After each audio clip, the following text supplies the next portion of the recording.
ജനങ്ങളുടെ ഒരു പ്രതിസന്ധി, അതായത് മത്സ്യം കഴിക്കാൻ കഴിയുമോ എന്ന ആശങ്കയൊക്കെയാണ് എല്ലാവരിലും ഉയരുന്നത്. ക്യാൻസർ ഉണ്ടാക്കാൻ സാധ്യതയുള്ള വിഷപദാർത്ഥമായ PAH എന്നതാണ് ഈ കപ്പലിൽ അടങ്ങിയിട്ടുള്ള ഇന്ധനങ്ങളിൽ ഏറ്റവും പ്രധാനപ്പെട്ട ഒരു വസ്തു. ഈ മറൈൻ ഗ്യാസ് ഓയിലിൽ പോളിസൈക്ലിക് ആരോമാറ്റിക് ഹൈഡ്രോ കാർബൺ ഉണ്ട്. അത് ഉണ്ടാക്കുന്ന ആശങ്കയാണ് ഈ പറഞ്ഞത്.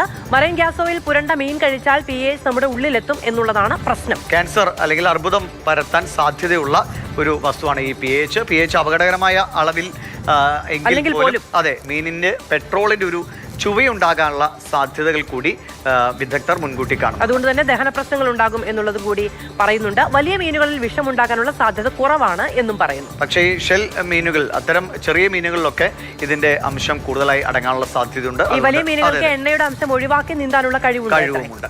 PAHന്റെ ചെറിയ തന്മാത്രകൾ വലിയ മീനുകളുടെ ദഹന വ്യവസ്ഥയിൽ വിഘടിക്കുമെന്നതുകൊണ്ടാണ് വലിയ മീനുകൾ താരതമ്യേന സുരക്ഷിതമായിരിക്കുമെന്ന് നമ്മൾ കരുതാൻ കാരണം. പക്ഷേ ചെമ്മീൻ അടക്കമുള്ള വേഗത്തിൽ വിഷലിപ്തമാകാനുള്ള സാധ്യത കൂടി ചൂണ്ടിക്കാണിക്കപ്പെടുന്നുണ്ട്.